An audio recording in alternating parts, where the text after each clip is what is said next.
Hello, everyone. My name is Shakiba Shayani, President and CEO of the Guelph Chamber of Commerce, and I'll be the moderator for today. As a leading voice of business, the Guelph Chamber is pleased to be hosting this municipal election question and answer session. Thank you to the candidates for joining us. Before we begin, I'd like to acknowledge that Guelph is on treaty lands of the Mississaugas of the New Credit Nation of the Anishinaabe peoples. During our region's rich Indigenous history, these lands have been home to the Attawandaron, the Haudenosaunee, the Anishinaabe, and the Métis.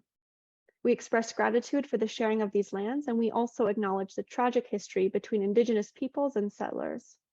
Indigenous peoples governed themselves for thousands of years before settlers arrived in Canada.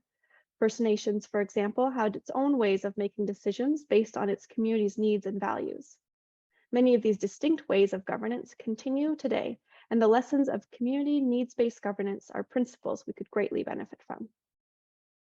At the Guelph Chamber of Commerce, we continue to play an important role in bringing together business and community leaders to advocate to all levels of government for policies and leadership that enhance the social and economic prosperity of our city, including through discussions like this one. I would now like to introduce the candidates in alphabetical order of last name. When I call on your name, please tell us about yourself and why you believe you are the best candidate to represent Ward 6. We'll begin with Craig DeCero. Thank you very much. Let's see, single dad of 3, stay-at-home dad for a number of years. My education is actually in English literature, so I don't know how much that really helps being a counselor, but it is what it is. Most of my work experience is in the corporate world. The last 12 years at a private golf club, which, because we were always working for our members and working with a large administrative team at the same time, I feel it's kind of like a microcosm of city council. And so my career there and everything I learned there about working with a large team and working for other people, I think will help. And currently not employed, so I'm looking to make this part of my employment, but also looking at other things as well. And that's pretty much it. Thank you. Mark McKinnon. Thank you, Shakiba. My name is Mark McKinnon, and it has been my great pleasure to serve as your Ward 6 councillor for the past 8 years. I'd welcome the opportunity to continue serving you because, let's face it, there's a lot of work that needs to get done. Experience matters, and perhaps more than any other in this particular election, because council is facing unprecedented affordability challenges as we emerge from a pandemic economy into a reality of new high inflation.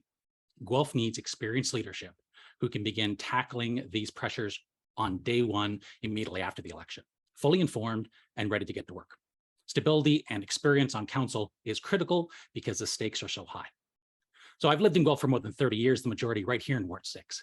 I've been a renter, I've been a homeowner, I've raised 2 kids from birth to adulthood in South Guelph, and I've been an owner of a popular business in downtown. I'm intimately familiar with both the benefits and challenges of living in South Guelph, and I believe I'm the right choice to continue representing and advocating for Ward 6 residents, as I've done for many years. Thanks. Thank you. Dominique O'Rourke. Thank you. So my name is Dominique O'Rourke, and I'm a current first-term Ward 6 councillor seeking re-election for a second term. I'm a public relations consultant. I'm a teacher, a trainer, and a mom to 2 teens. I have a degree in economics and a master's in leadership. I've worked in private, public, and nonprofit organizations that were both national and also local. And I have solid board governance experience, which matters a lot at council. I've lived in Guelph for 25 years, 22 of them here in beautiful Ward 6. So I have seen firsthand the impacts of intensification and change. I ran in 2018 because I felt there wasn't a strong enough voice representing the South End. I felt there wasn't great cohesion in terms of the impacts on the surrounding communities with the intensification. I want to continue to do that, and my track record shows that I always seek to balance growth and green spaces. Despite the ward boundary review, Ward 6 continues to have a gap in terms of civic infrastructure and programming. I'd like to return to council to fight for that. We have serious prioritization and policy decisions to make, and some continuity and experience will matter. Thank you. Chetna Robinson. Hi, thank you so much. My name is Chandra Robinson. I'm running in Ward 6 because there's a lot of growth happening in Ward 6, and I really think it needs to be done the right way. My kids are growing up in this community. They actually made this sign for me, so I have to acknowledge this sign right here because they put a lot of work into that, and they'd be so mad if I didn't. But I want to make sure that they're not paying for decisions that we don't think through. You know, the next few years will be critical in making sure that we have the infrastructure to keep our quality of life. So we need to recognize the interconnectedness of issues. Making decisions about housing that people can afford is going to affect labor mobility. Making decisions about clean energy sources is going to affect business costs. Climate policy, housing policy, workforce development policies, green space policies, they all work in tandem. So I'm running because I excel at solutioning. I can help council have a more diverse voice. I'm confident I can streamline processes and effectively engage constituents. I'm approachable, I'm smart, and I'm just determined to make sure that Guelph grows in a way that makes sense. Thank you. Ken Yi Chu. First of all, thank you to the Chamber for hosting this Q&A. It's great to finally meet some of you, although it's online. My name is Ken Yi Chu, and I'm running to be your next Ward 6 City Councillor. I'm a municipal urban designer, University of Guelph alumni, and your neighbor who lives just off Vaughan Revel. I have years of public and private sector design experience working in multidisciplinary teams, and I'm running because here and now, in the life of our city, Guelph's growing Ward 6 needs a city councillor with the necessary skills, experience, and expertise to help our community address the concerns of today's realities. Today, we have increased development activity taking place throughout the city, and now more than ever, especially in Ward 6, we need a city councillor with compassion, perspective, and leadership to provide strong council direction to help ease the pressures off our city in light of Bill 109. Thank you. Thank you. Thank you to all of you. We're going to jump into some questions now, and we'll start with an easy one, I hope. I'm curious, what have you been hearing when knocking on doors and speaking with constituents in your ward? What are people saying? We'll begin with Mark. Thanks. So Ward 6 is the geographically largest and in some ways most diverse of all the different wards. And what's important to some residents are not going to be important to others. And so I'm hearing a lot on, say, the western part of Ward 6 about traffic in the Downey Road, Courtright Hills area. That seems to be a real consideration, especially given everything that's going on Downey Road with traffic calming, with the new lights going in there. So that's an issue there. In the eastern part of the city, Westminster Woods and Pine Ridge, a lot of bit about the rapid development and growth on Gordon Street and how that's impacting them. Of course, traffic, safety, and everything related to that. And kind of in the middle of the city, a lot of here about driveway widths, actually, about people wanting to be able to park their cars in their driveways and not on the roads. Universally, I've heard three big things, and that is tax affordability, service delivery, and the South End Community Center. I mean, that's kind of across the entire ward.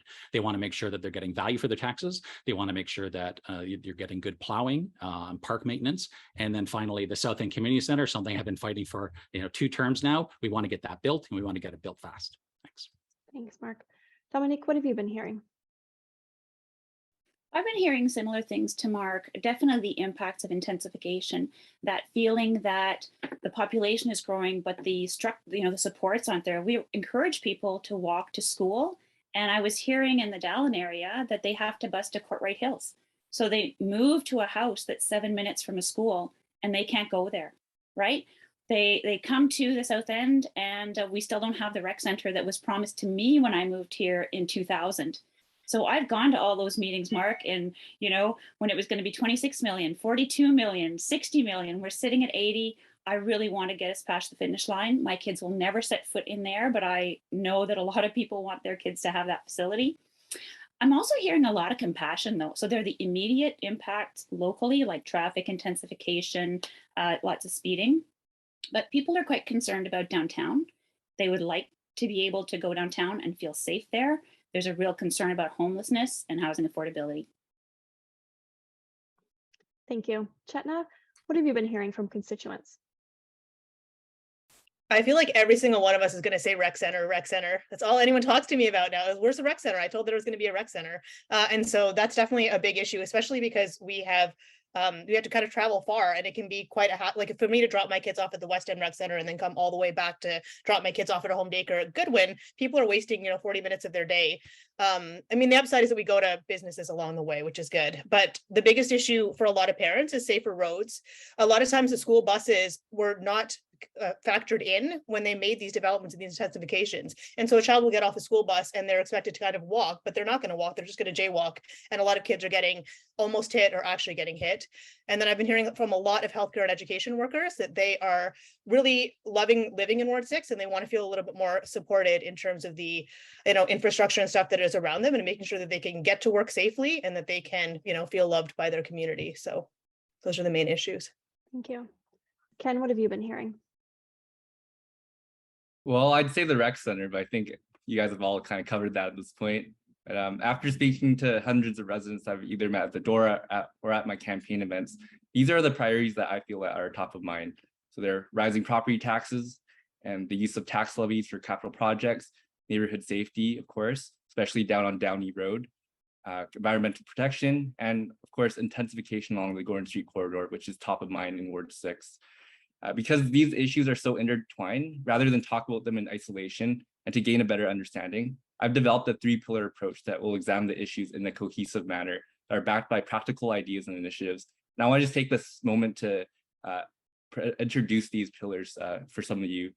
So we need stronger public representation, first and foremost, strategic economic development, getting businesses talking to each other, and lastly, creative city building and design. Let's not talk in silos. Let's actually get together at the drawing table and draw things out and make things equitable and affordable for people. Thank you. Craig, how about you? What have you been hearing from folks? Well, obviously, lots of the same things that everybody else has been hearing. I know I've only been in Guelph since 2008, but I've also been hearing about the South End Community Center since the day we moved in. And as Dominique alluded to, the price keeps going up, and the longer we wait, obviously the price is going to continue to go up. So that's a key item for me, obviously being involved in Guelph soccer. I see facilities in general as an issue, not only the South End Community Center, but facilities for participation for all kinds of youth activities. Obviously, soccer's dear to my heart, but every other activity as well. I think with the diversity in Ward 6, we need to make sure that those facilities are also diverse.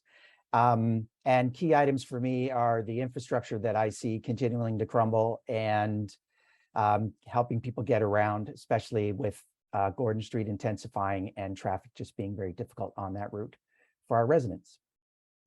Thank you. Move on to our next question, another high-level one, but curious what you believe the biggest challenge or opportunity facing Guelph City Council will be in the upcoming term.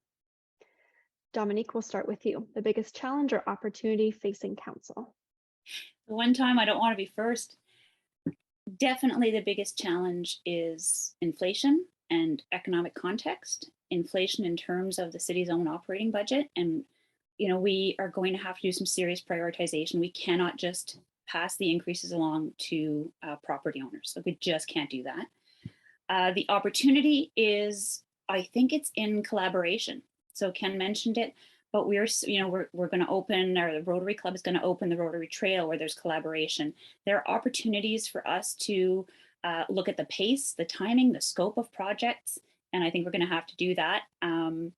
The opportunity, I think there's plenty of opportunity. A great opportunity for homeowners is going to be the new low or zero interest retrofit, and that's going to help us tackle climate change. So I think there's a lot, perhaps a lot of infrastructure funding, green funding coming from the other levels of government, which could be really interesting and could help us to leapfrog in terms of green energy.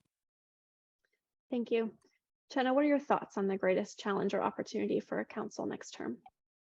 I really feel like our council has an excellent opportunity, and I feel like there's a lot of members on council that have been championing this and will continue to champion this, and that's heading into a future where we are heralding this interconnected change by insisting that housing policy reflects our climate policy.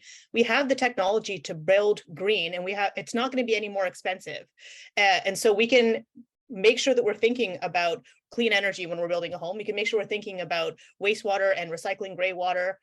I think our biggest challenge is definitely going to be offloading, provincial costs onto municipal sectors. We really care about our healthcare workers, and we need to make sure that they have homes. We need to make sure they have transit, but we also have to fight and say a lot of these are the province's responsibility. And as much as we want to fight for those things, we need to hold the province to account. So Guelph has always been this really progressive city that has been championed by other places to say, like, look, this is a great example of how you run a city right. And I really think that in the next couple of years, if we do this development right, that's going to be a huge opportunity for us. Thanks. Ken, what are your thoughts on the opportunity or challenge before us? Yeah, well, Chetna just alluded to, cooperation with the province. And for me, I'm all about intergovernmental relationships. And as you know, Bill 109 is going to put direct pressure on the city to expedite growth and development.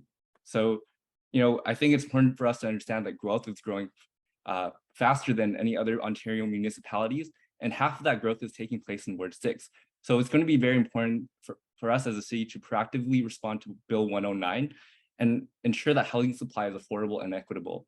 There's an influx of development activity taking place, and people have rightful concerns regarding the quality of development with the expedited approval timelines.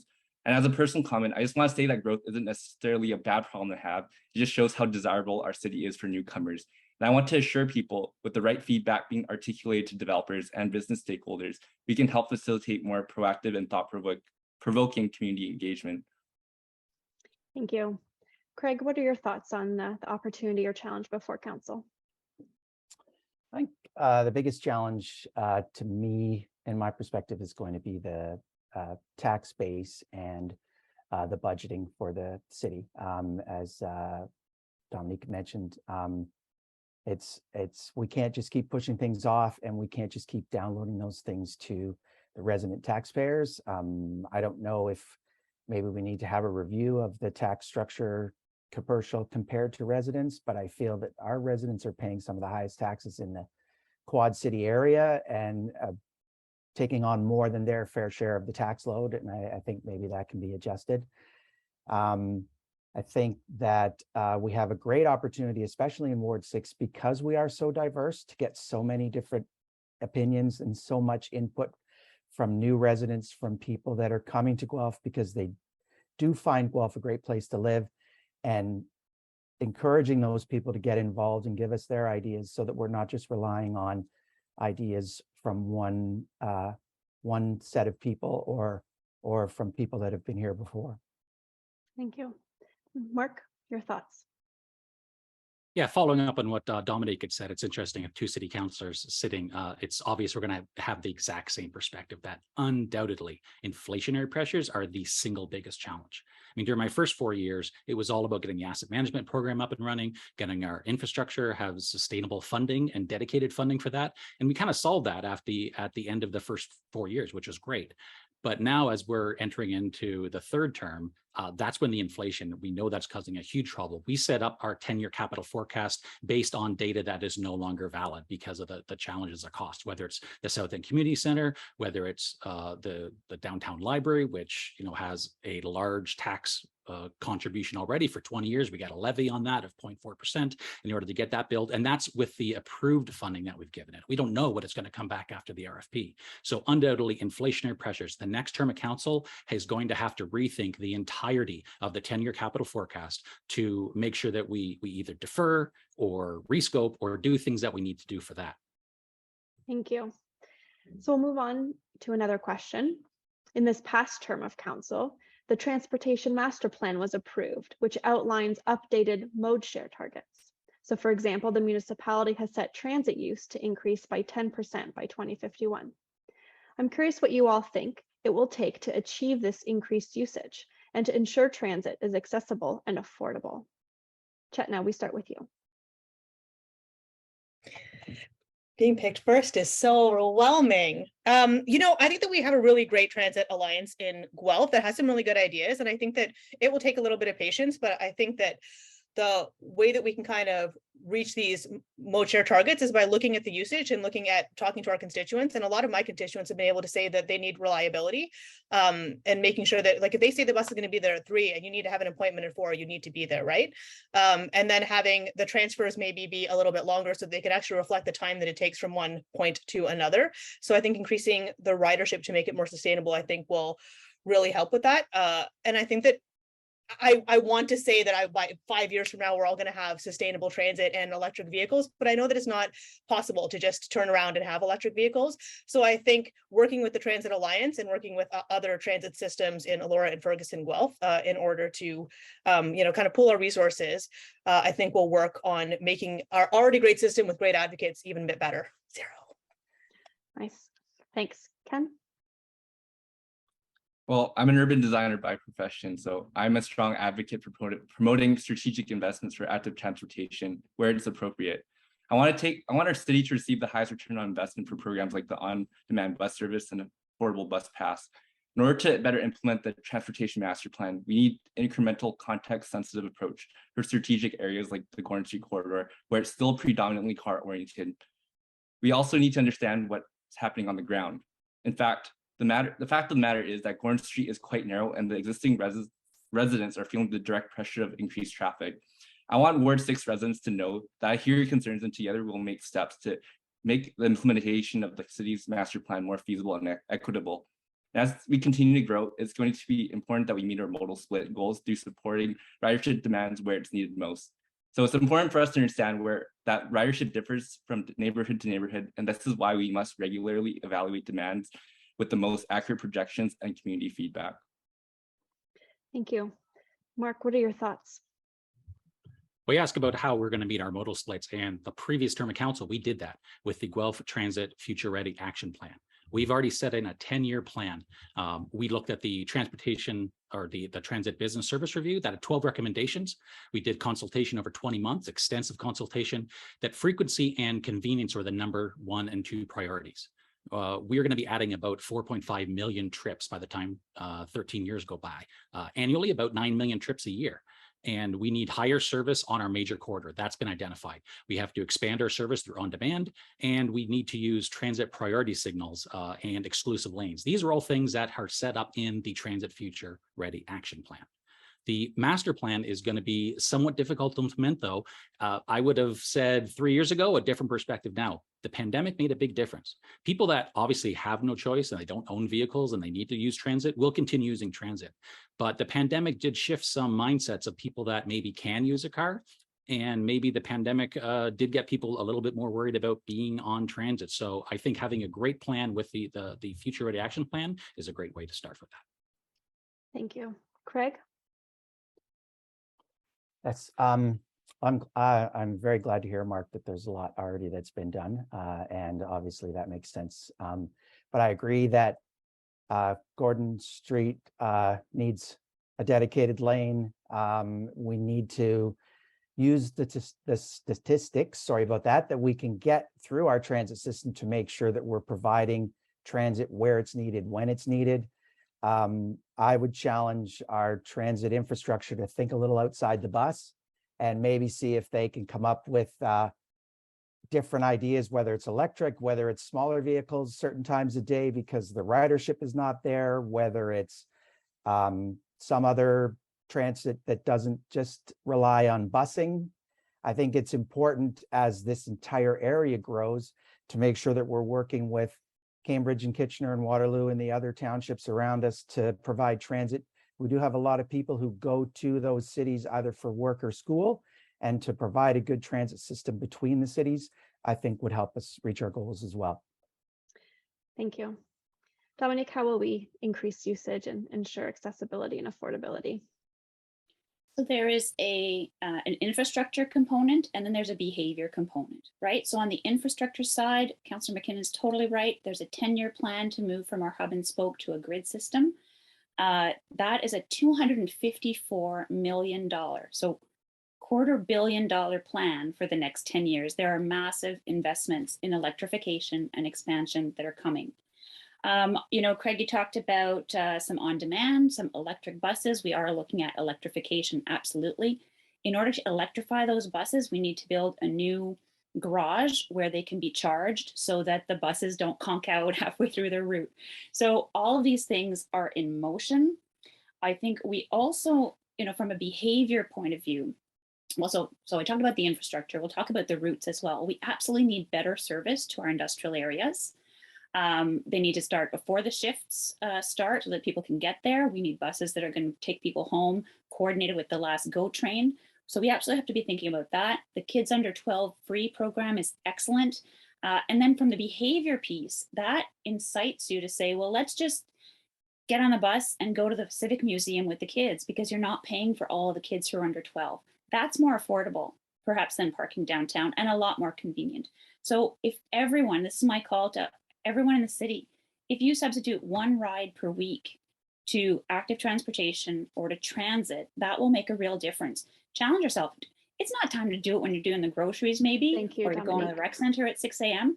But it makes sense to go to the River End Center or the Sleeman Center for a game. So give it a try. Thank you.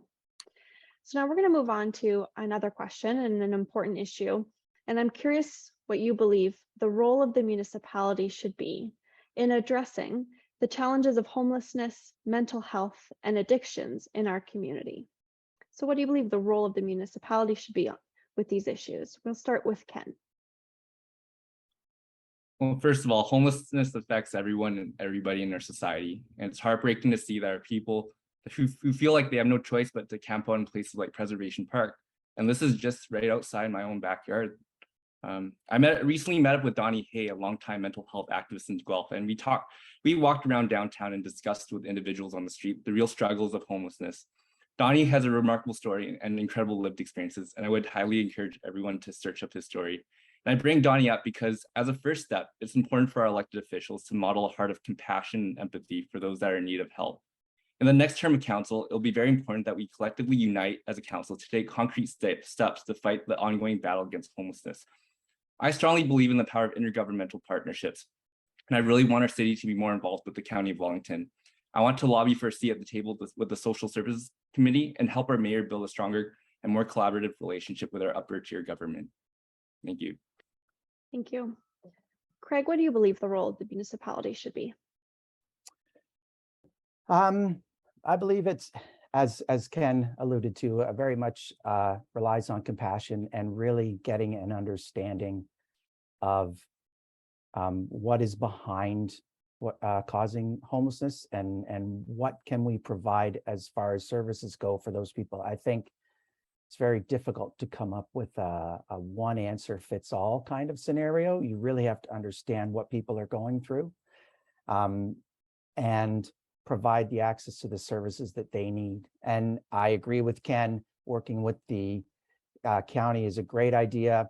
I know in my family, myself and my two younger children have all made use of mental health facilities, and I'm a very strong advocate for those facilities, but the timing for them is very, very extended. And I think as a council, we need to work with the county, maybe find some ways where we can work together to reduce costs and also provide those services to people in a more timely manner.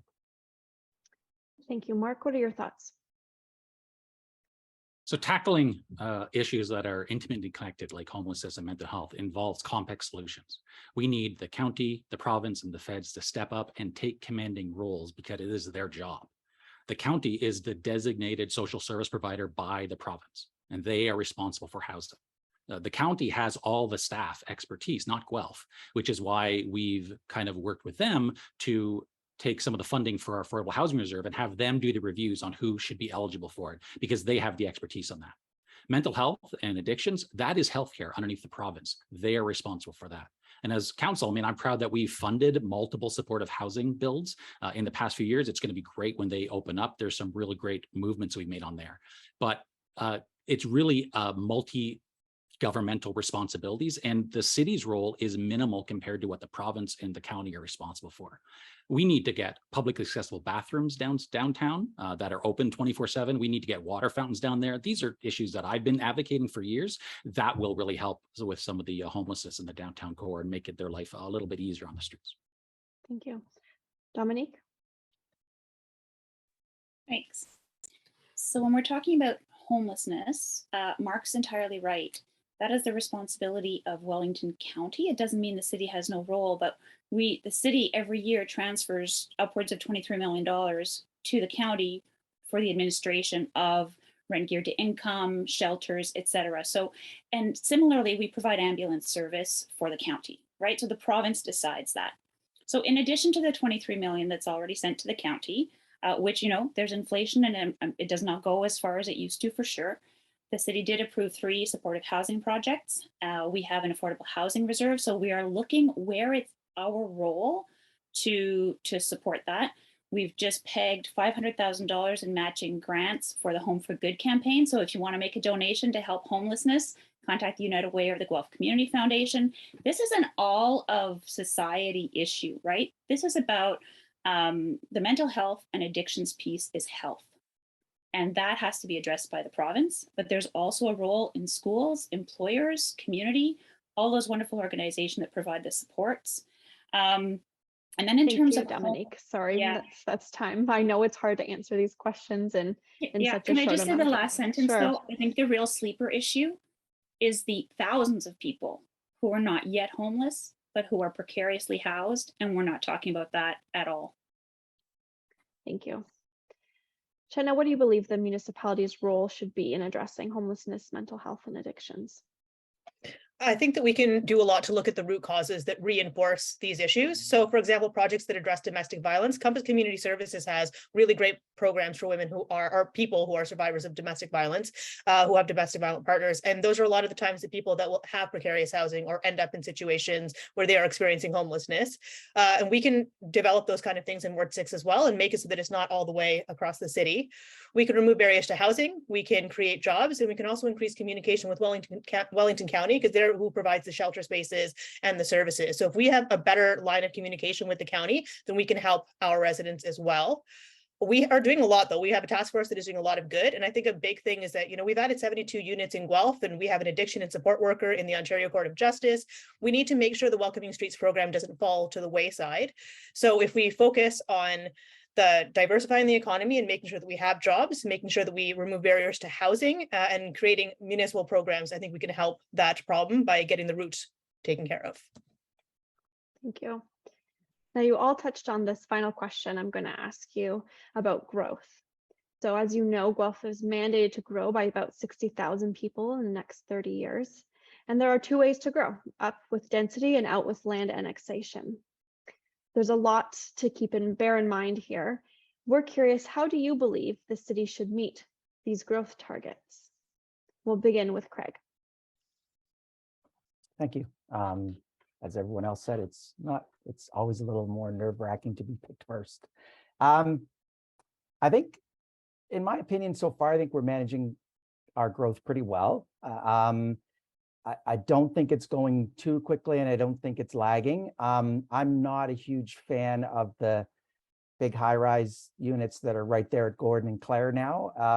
I would have preferred to see maybe some lower rise or some single dwelling homes, but I understand you need a good mix in order to be able to offer housing to a wide variety of your residents. I'm concerned a little bit from an infrastructure perspective that we seem to be tending to be a little more reactive instead of proactive. We're talking about Gordon Street and the traffic that you're dealing with there. I worry that if we don't plan our infrastructure properly as we grow and get ahead of some of it, we're going to end up in the same boat we are now in that area with too much traffic. And it looks like we put the cart before the horse and built up all of the residences and didn't think of the infrastructure. Thank you. Mark, what are your thoughts? So under the Places to Grow Act, the province has indicated that we have to grow to 208,000 people by 2051. And most of that focus on the growth is going to be along intensification corridors and in the nodes, like Gordon Street in particular. Ward 6 is taking on the majority of the growth right now. And look, I get it. No one wants growth near them. There's no benefit to having a high rise go up next to you. So it completely makes sense why people are hesitant to have growth near them, because there's no direct benefit, especially in Ward 6. Once we have all the commercial establishments, adding more people will not add more commercial establishments. They're already there. Growth must be shared throughout the entire city. And Dominique and I have seen regularly where a development application gets shot down by council if it's not in Ward 6, but if it's in Ward 6, let's pass it through. We don't control where developers want to build or when they want to build. Outside of our secondary plans, it's developers get to choose. If they own a piece of land and they submit an application, we have to consider the application. So we're going to be looking at a number of different affordability issues regarding decoupling of parking spaces, lower parking requirements, transit corridors, smaller units. There's definitely roles that we can play, and we have to keep an eye on traffic safety when we're doing that. Thanks. Thank you. Dominique, your thoughts? Thanks. First of all, I will not support reducing parking minimums, especially not in an intensification corridor, because we see what the overflow parking is right now. I'm not going to support that. I do think we should see a whole lot of gentle density, and that's what was initially promised for the Gordon Street corridor, and I like to hold the developers to that. That's what we sold the community, and that's what council passed. I think more intensification in the nodes, the commercial nodes, really work though. And if you're talking to people in the Dallin subdivision, they love being able to walk to the movies or the grocery store. That's the promise of the 15-minute city. So I'm all for that. Looking forward to removing exclusionary zoning so that there won't be any more a single residential only. You'll be able to build a triplex there, and we can start to build intensification there. And downtown is the place to grow with two-way all-day go, lots of amenities. But I agree with Mark, we have to be looking at increasing the density everywhere in the east end for people who are headed east, in the west end for people who work in our industrial areas or who are going to Kitchener-Waterloo. We need to look at Guelph as a whole city. Thank you. Chetna, what are your thoughts on meeting these growth targets? I think we need to really make sure that we have intelligent decisions. My family lives in Mississauga, and I think that is a great example. And I think that Bonnie Crombie herself will say, this is what you shouldn't do. Sprawl ends up not being sustainable. It's not a sustainable growth model. Mixed use neighborhoods financially outperform car-centric neighborhoods.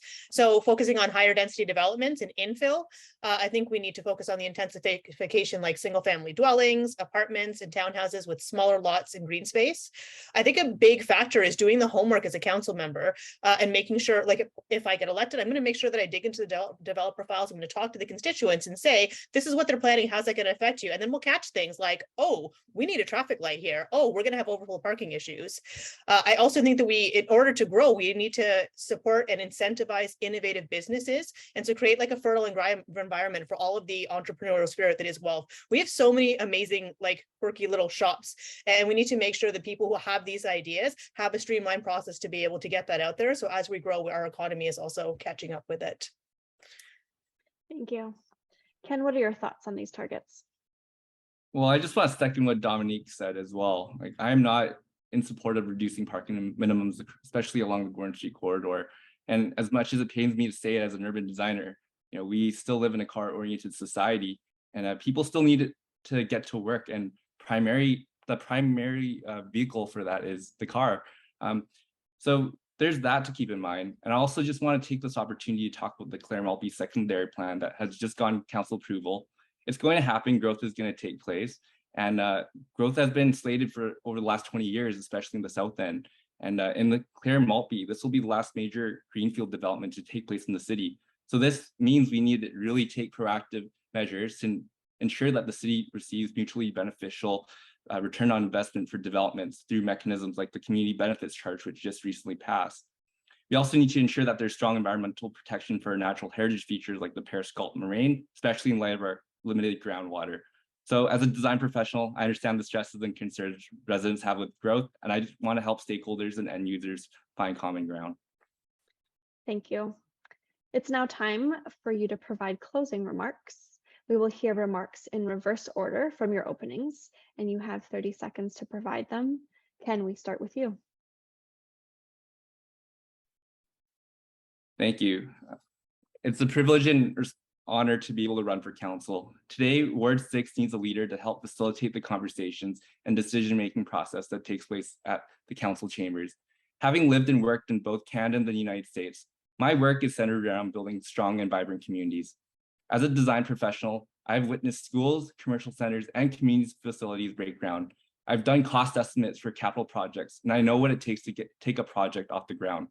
With that, I want the people of Guelph and Ward 6 to know we have an amazing city with incredible potential and opportunity to thrive. And it would be my honor to help deliver creative design solutions for our city in order for it to grow, prosper into the distinct place it's meant to be. Thank you. Thank you. Chetna.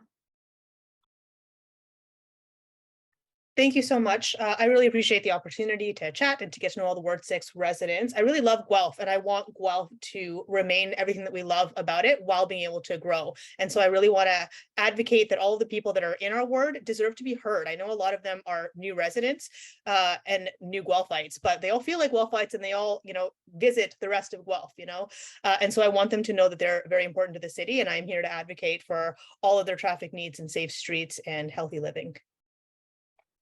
Thank you. Dominique. Thanks. It's been an honor to serve Ward 6 for the past 4 years. I believe I've greatly improved communication with people. I've got a newsletter that has over 800 subscribers. Every month I tell people what's happening at council, consultations they can be involved in, tree plantings or other things in the community, and I ask for your input. I'll continue to do that. I'm someone who absolutely digs deep into all the files. I ask a lot of questions, and I'm independent. I've made votes that were controversial because I didn't feel they suited the needs of Ward 6, and I made other decisions that were really looking at the city from a broad perspective, and that's what we need at the table.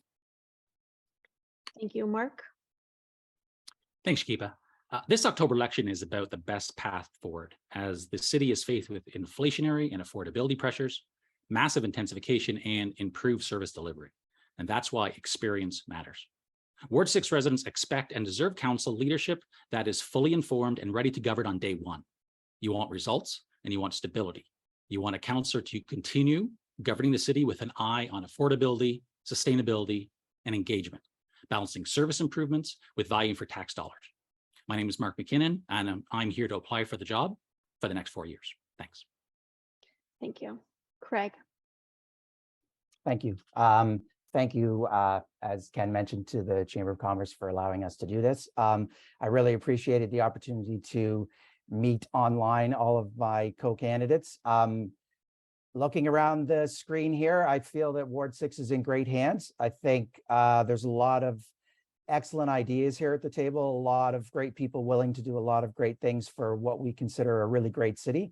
I think we all believe that Guelph can be great, is great already, and can be a lot better. I'm not sure experience is the most important factor to me because I think council has fallen down in a lot of areas, and I think they could have done a lot better over the last 8 years. And if I were elected, I would definitely be making sure that we're sticking to our promises. Thank you. Thank you to all of you candidates for joining us today and putting your name forward during this election. Thank you to everyone who's tuned in. A reminder that Election Day is Monday, October 24th. And for more information about all of the candidates and where to go vote, please visit vote.guelph.ca. Thank you.